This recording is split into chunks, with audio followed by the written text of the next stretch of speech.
Hello there and welcome to what is going to be a very, very special interview indeed.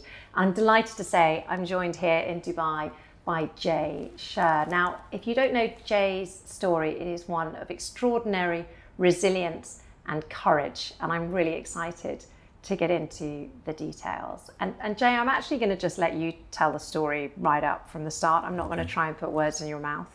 But first of all, you're not from Dubai, you're actually from Chicago. From Chicago, yeah. Do you come here often? Are you a regular visitor? This is my first time here. But it's been an amazing trip, and the point of coming was to start coming a lot more often. How exciting. And we'll get into that in a few minutes to find out what it is that's exciting for you about Dubai and specifically the UAE. From the outside, your story really is one of extraordinary resilience. Anyone watching it, obviously we're going to be playing this out on the radio primarily, but anyone watching this will be able to see that you've gone through some interesting experiences in your life. Perhaps you'd like to start by telling your story. Do you want to go back to 2019 or does your story start even earlier than that?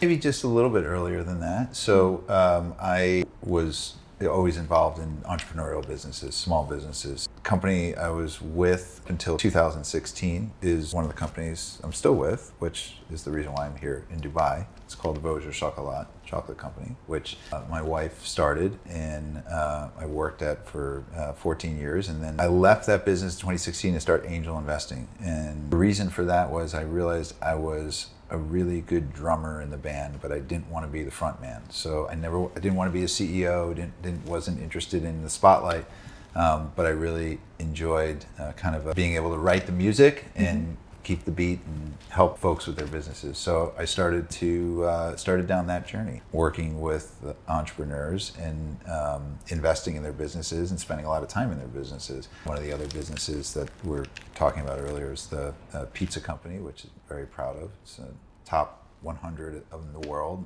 top 50 in the US. It's not bad for pizza, considering there's so many pizza companies in the world. That's on the Italian pizza list, so it's a credit. That is very good. And again, beautiful food artisan in that business that I just helped bring that concept to life. So I was doing that for several years, and 2019 rolls around, and it's just a day like any other day, but I didn't feel so good that day and just felt like I had a flu. It wasn't anything major. Really tired and just off my game. Eventually my partner in the pizza business, Robert, it's called Robert's Pizza, he called me and said, hey, what's going on? Like you don't sound good, And I wasn't really aware of how bad things were. And he took me to the hospital and they brought me back, and 20 minutes later they came out and said, are you family? And he said, no, I'm his business partner.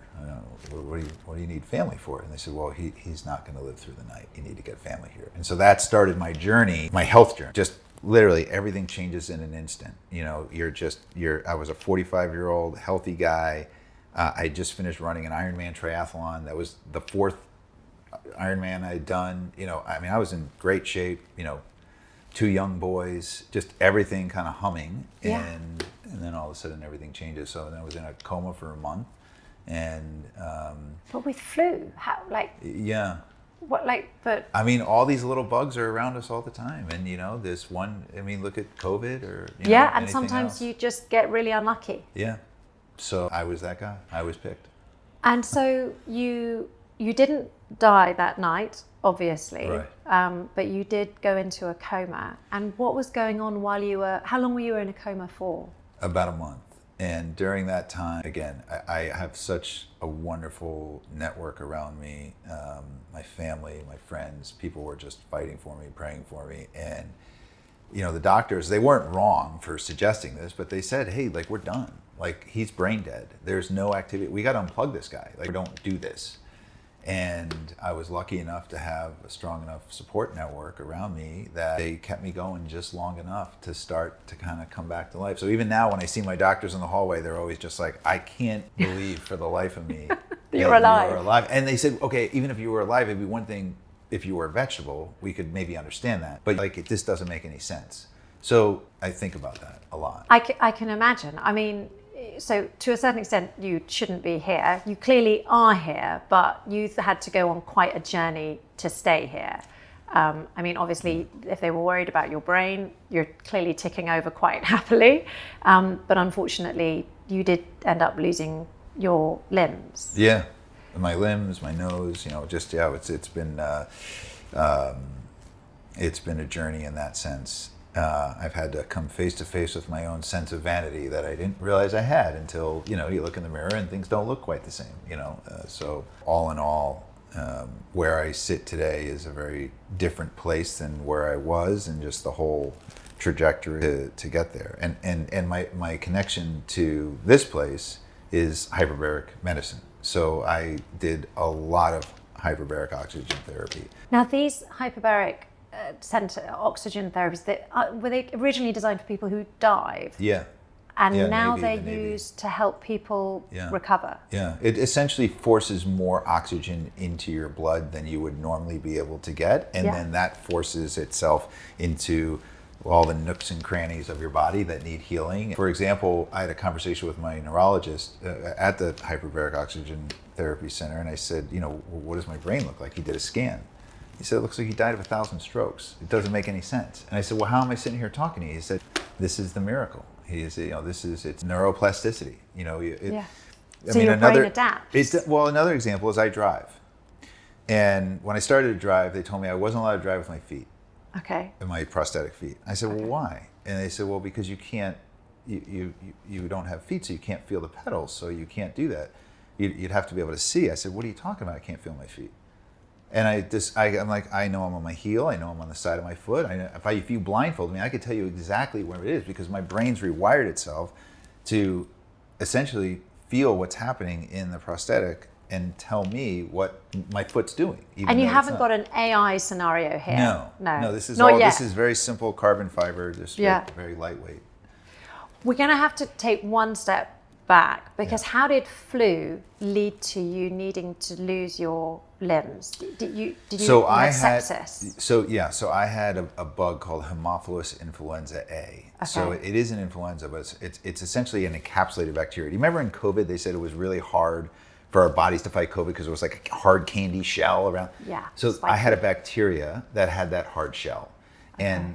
And once it gets into your blood, you become septic, and then you go into septic shock, and then you go into a situation called DIC, and then you die. So 99% of people that happens to don't live.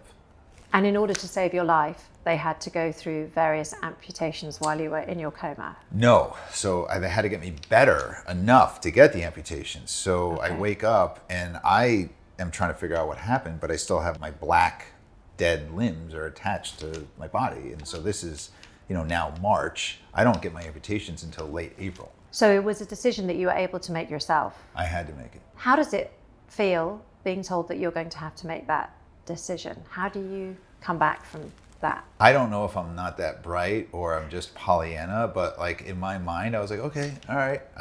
There's people started showing me videos of prosthetics and people running and bionics, and I was like, okay, well, great. Let's just move on. Let's cut these things off. Let's go get some prosthetics, and we'll just get back at it. That's not a Pollyanna, or that's the same determination and strength of character that enabled you to do Ironman before this whole thing came through. You must have this extraordinary sort of inner core of confidence. Is that something that you've always had, or is it something you get from your support system, do you think? I think it's both, because I felt the drag of it when I left the hospital. I mean, I set records for number of visitors at the hospital. When I tell you I'm blessed with a network, I really am. And when I went home after that to a handicapped accessible apartment, I'm in a wheelchair, I've got no prosthetics, and I'm blind. Those days were really hard. Yeah. Like I didn't want to be here anymore. I mean, that's how hard they were. Okay. Having, going through that, and then again, my network, I have a friend who's a farmer up in northwest Wisconsin, which is a very rural area, like any rural area around the world. And I went up to his place on day 2 of being up there, me on his shoulder, and threw me in his pickup truck, and he drove me out to a big excavator piece of equipment. And he put me in the excavator, and he taped my stumps to the controls. He said, you don't need the foot pedals, because I didn't have any legs at the time. Yeah. He said, you're going to be here. I don't know if the gas gauge works. I'm going to come back in a few hours, move that pile of dirt from here to there. And he left. So they got you working. And I get emotional just talking about it, because it's like I remember it so vividly. But in that moment, I realized I wasn't useless. Yeah. I was like, okay, Like I can do something. I can do, like, I'm not worthless. I can do stuff. And as a guy who was chasing life and chasing business and chasing athletics and chasing all that stuff, to have all that stop suddenly. Yeah. And to just, I'm the guy you call when you need something fixed. I'm the guy you call when you're in trouble. I'm the guy when you get a flat tire, whatever it is. Yeah. It's your identity. It is part of my identity. And Yeah. so moving that pile of dirt was really symbolic for me. So from the outside, your story is one of extraordinary resilience. Is that how it feels to you? Do you give yourself a pat on the back occasionally and go, I've been dealt a hard life and I am proud of myself where I am now? There are moments where I'm like, all right, we're doing okay. But I would say that I want to change how prosthetics work. Like, I'm a puzzle. I'm not satisfied with any of this stuff. So on the one hand, I force myself to go easy on myself. On the other hand, I'm like, okay, I got to do more. There's no self-pity. How quickly did you go back to your angel investing? Pretty quickly, yeah. I always try to get on the phone right away with the board work and working with the CEOs and trying to be helpful. Okay. That's a big part of what drives me. Again, I've said before, I try to be that person that you call. So even with the companies that I work with and the CEOs I work with, if you were to ask me what's the one thing that I would want them to say, is that Jay was indispensable. He was really helpful. Like, I wouldn't have been able to do this without his help. That's it. For me, it's not the money, it's not the accolades, it's that interpersonal connection and feeling like I was significant in the journey. And do you think you've been able to, the life of a startup guy or gal is hard. It takes a lot of, personal strength, self-belief. Do you think there's any sort of parallels that you can bring what you've been through in your private life to the business framework? 100%. Yeah. You're going to fall. You have to sometimes just stare at the ground and just put one foot in front of the other. And that's it. And so I would just say to myself, in the hardest days, like, Jay, just keep working. Just don't quit. That's it. If you don't quit, that's all you got to do is not quit. And whatever it is, go to physical therapy that day.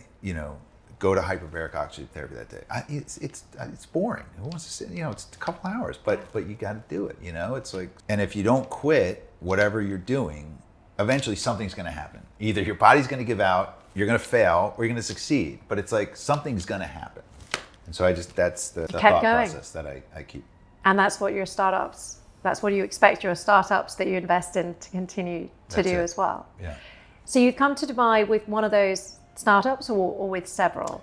No, just with one in particular. This is the Chocolate company. So this is a brand that's been around for 25 years. Yeah. And it's a beautiful brand which represents experience and gifting in a way that I think would really resonate with the culture here and the people here and the warmth of heart. I mean, I can't begin to tell you how wonderful it's been to be here. And just everyone is here with this sense of like optimism and positivity. And, as an American, where you live with the idea of the American dream, and people talk about that, but it's not felt as much as maybe, for me, as I feel here. I mean, everyone's here to create a better life for themselves. Yeah. And this whole city has just erupted around optimism and positivity and acceptance. This idea that I just saw a video, Sheikh Bouti showed me about a gentleman who gave a talk here.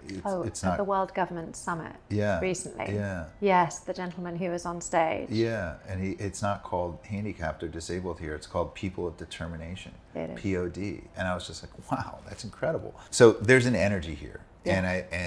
And a sense, we have a beautiful brand, a beautiful product, and it was actually here before COVID. Yes. It was being sold here, and then COVID happened and everything just kind of stopped. So we're here to bring it back and reintroduce it to the country and be a part of it. Well, it's very exciting. I hope you potentially find more companies that you might want to angel invest in or work with as a consequence, because like you say, it is an extraordinary country when it comes to encouraging entrepreneurs and clever people to come up with clever ideas. Yeah. The country does provide that platform. Yes. So it's lovely to have you here in Dubai. Thank It's you so lovely to much. have you taking the time to talk to me now, and I really appreciate you telling your outrageously inspirational story. So thank you very much. By I 103.8.